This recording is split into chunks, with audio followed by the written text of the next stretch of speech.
lovely people, this is Akua Amoateng over here. So I would love to say a massive thank you to each and everyone that's actually take your time to watch my videos, to all my subscribers. I really appreciate you. Thank you so much. Today, actually, I'm going to do a different video. You know, for some time now, we've been doing Knowing Your Hair 101 series, and last week happened to be when we finished talking about all the porosities. I know that I'm supposed to be talking about density, but I'm just doing a tweak today because of the questions people have been asking me. They've been sending me messages asking about how they can also grow their hair. You know, for the past 3 years, I've been trying to grow my hair, and I'm very excited about where I am, and I am content with where I am right now, and I believe I have something to share. So if you're here on this channel today and you want to grow your hair just like I have grown my hair and still growing it, then please join this family. Don't forget to subscribe to this channel, and also remember to click the notification bell so that once any video is posted out, you'll be the first to see it. So today, like I already said, I'm going to talk about hair growth, how to grow your hair. You know, people will always say that my hair does not grow. As for me, my hair doesn't grow. It's a common thing among women. Oh, my hair does not grow. But the truth or the fun fact is each and everybody's hair grow. Everybody's hair grow. So if you want to know and you want to see how you can also grow your hair to this, then I am actually telling you this afternoon that sit tight, put on your seatbelt, and take this ride with me. Averagely, we tend to grow half a half of an inch of hair every month. The person that even says, "Oh, my hair, I don't see anything," averagely has to also grow like a quarter of an inch. Well, based on your genetics, you can also grow more than even the half of an inch, but that is not, you know, it's rare, but people have that. People tend to grow that much, but that's kind of rare. So let's just say averagely we all grow half of an inch within a month. That means within a whole year we are supposed to grow 6 inches of hair. Ask yourself, do you see that 6 inches of hair every year? Because I truly believe if you do see those 6 inches, then you wouldn't be saying your hair does not grow. You see, our hair is so fragile. Therefore, we are supposed to be taking care of it. Like, we need to give the extra care and the extra attention to our hair.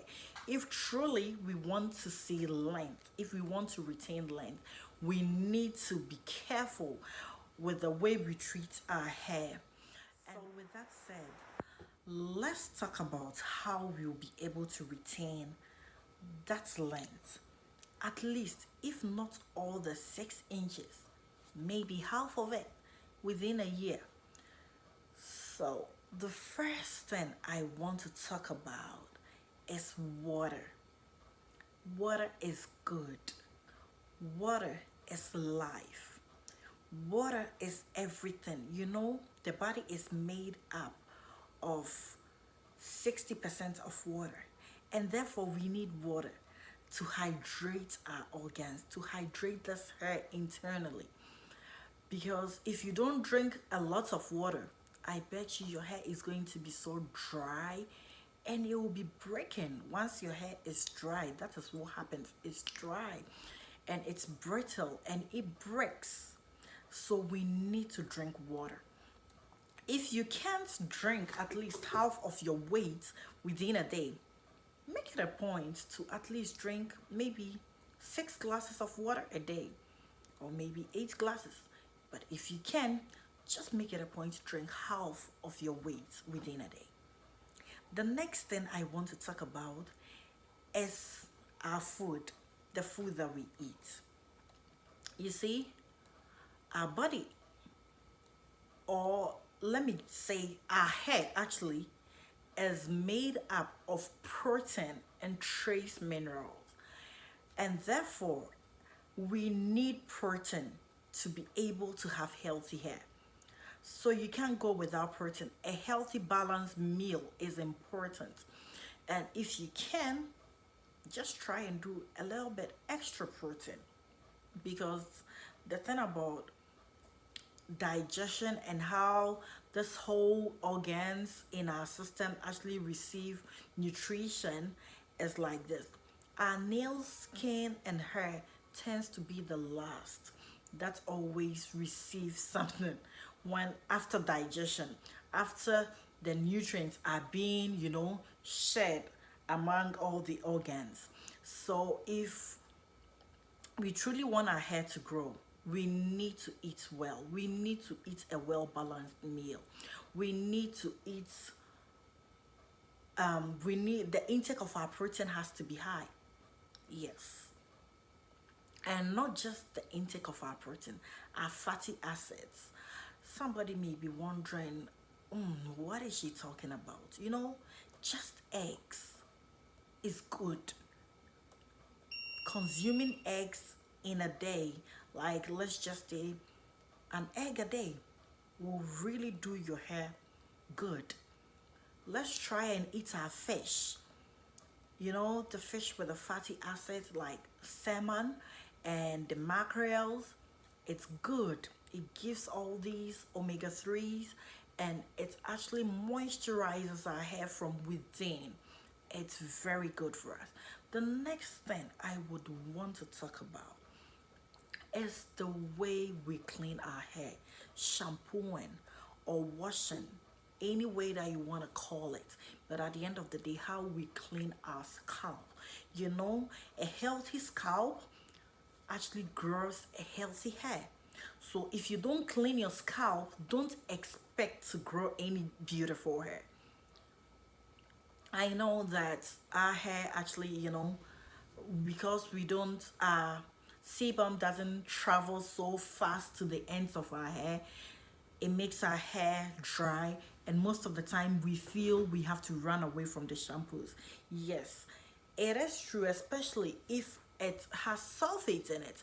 But then again, there are now these days, like there are a lot of shampoos out there also that does not even have sulfate in it, but it's still clarifying shampoo, and it will clarify your scalp and your hair as well. Especially if you are a low porosity person like me, then you should remember that clarification of this hair is important. The next thing I would want to talk about is porosity, which I've made a whole series about. So if you're wondering what porosity is, you can go back and watch my series, the 101 Knowing Your Hair. You see the different porosities that we have.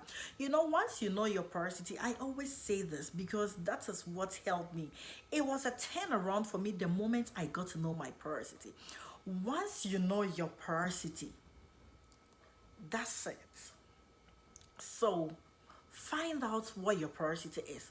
In my previous videos, I've talked about the different tests you can do, like the test that you can do, the floating test actually, to see the different porosity that people have out there.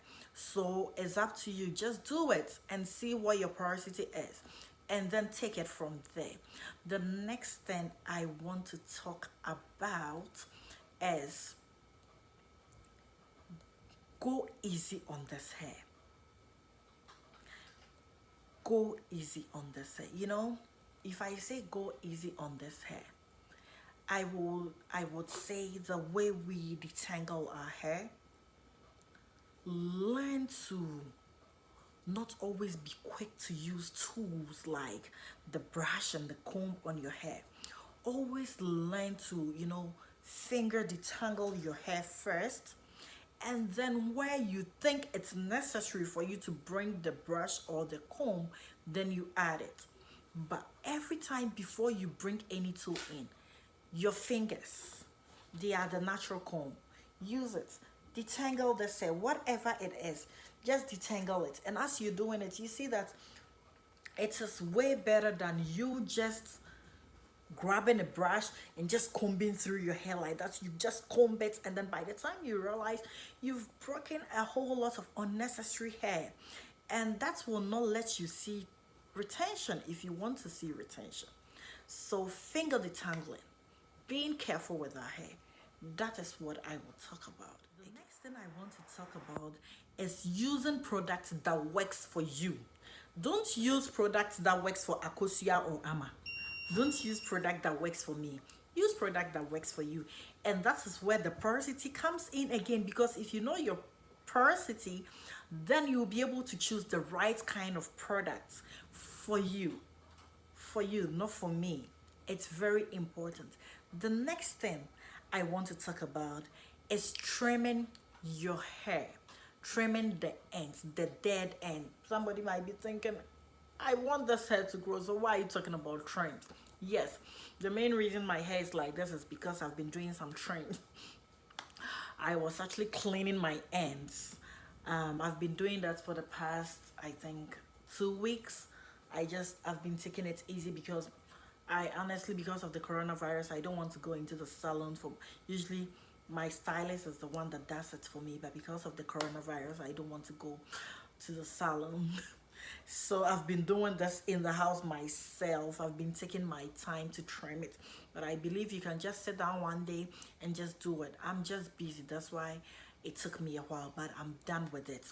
The truth about trimming is, yes, when you trim your hair will be a little short, but the truth also is your hair will look more healthier and more beautiful, because at the end of the day, when you're holding on to all the split ends and all the dead hair, it doesn't do anything for your hair. Instead, it doesn't even make your hair look healthy.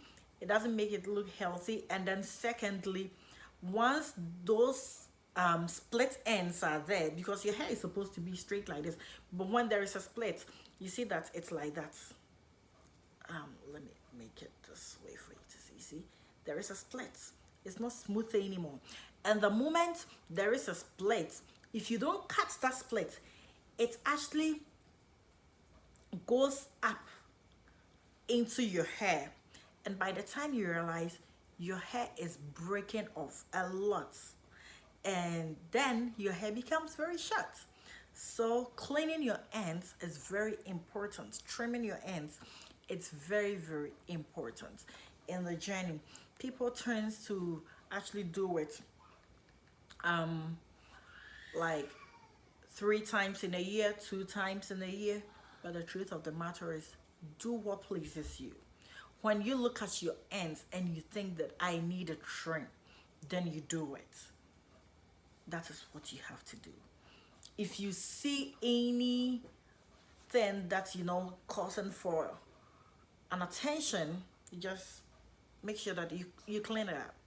Don't hang on to all the dead hair and the split. It's not good for your hair. You're actually going to end up losing much more than trimming it. The next thing I want to talk about is protective styling. Yes, protective styling. You see, we have so many different meanings when it comes to protective styling. People think that protective styling is where I braid my hair, I put my hair under a braid or under a wig or maybe a sewing for maybe 3 months, 2 months. Girl, when you do that, you're actually destroying your hair. That is not protective styling. It turns to be destroying styling, not protective anymore. It is not protective anymore when you tend to stay in that particular hairstyle for 3 months, for 2 months. No, because by the time you take this hair out, if you're going to be honest with yourself, you realize that you shed more hair, and then your edges also try to come out. You don't want that. This hair needs nourishment every week, and therefore, yes, you can have some protective styles. The kind of protective styles you need to choose has to be protective style, has to be styles that you can still take care of your hair. For instance, personally, I love doing wigs during winter season. I will do a wig, and my reason is when I'm doing wigs, the only time I put the wig on is when I'm stepping out of my house. Once I'm inside, I don't put any wig on, and therefore I'm still able to take care of my hair under. I braid a cornrow, and then every week I treat my hair, put it in a cornrow, and then put my wig on when I'm going out. I love to do wigs. I'm telling, don't get me wrong. I love to change styles because I'm a woman. Yes, that's us. We always want to change. But I always say this, that if I'm going to put on a wig, it shouldn't be that because I don't have any hair, or because my hair is, I'm so insecure about my hair, or because I don't love my hair, that's why I'm putting the wig on. The wig should be like this. Like, I'm putting on a wig because I want a new look, because I want to, turn things around a little bit for me as a woman. I just want to change things up. That is why it's important to take care of your hair. And that is why, for me personally, it's important to take care of my hair, because I always want what's underneath my wig to be healthy. I don't want to use a wig as a cover up. So as we are doing all these protective hairstyles, we should always remember that too much of it can actually destroy our hair. So the next thing I want to talk about is deep treatment. I'm saying deep treatment because you have to alternate between moisturizing treatments and protein treatment based on your porosity. Me, for instance, I don't have to do protein treatment often, but somebody who has a high porosity hair needs to do protein often than me. So every week that I wash my hair, personally, I do a moisture treatment, and then maybe every 6 weeks I do a protein treatment, or sometimes I can even go like 2 months before I do a protein treatment, depending on your porosity. It's important to treat your hair every week, whether moisture treatment or protein treatment, depending on your porosity. And the next thing I would also want to talk about is supplements. We are women. We need it. We need all this. We need a little bit of supplement, because especially if you're not able to eat a well-balanced meal, then you need a supplement. It helps the hair to grow well. So let us not just go by without our supplements. Get some form of supplement for women that will actually help you. And I just want to, top it up with one last thing.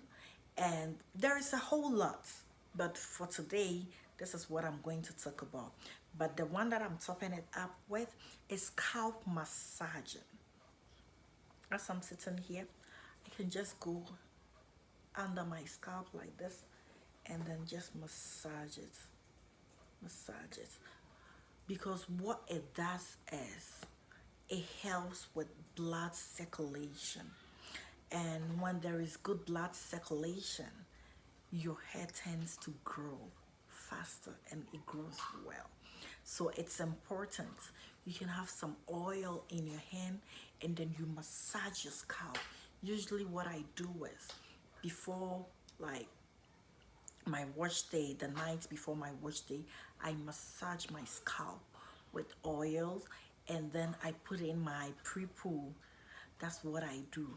It's important. Try it, and then you see it's very relaxing too. My daughter loves it. When I do it, she just goes like, "Mommy, I love this." So try it. You're going to thank me later.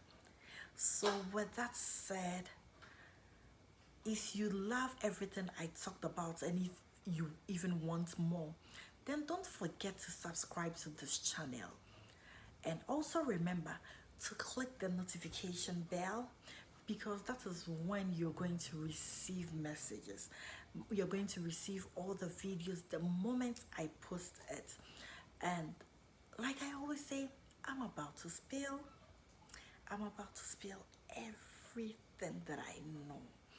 And also remember that as you go through this week, you will not forget about your God. You will not forget about who our Creator is. You see,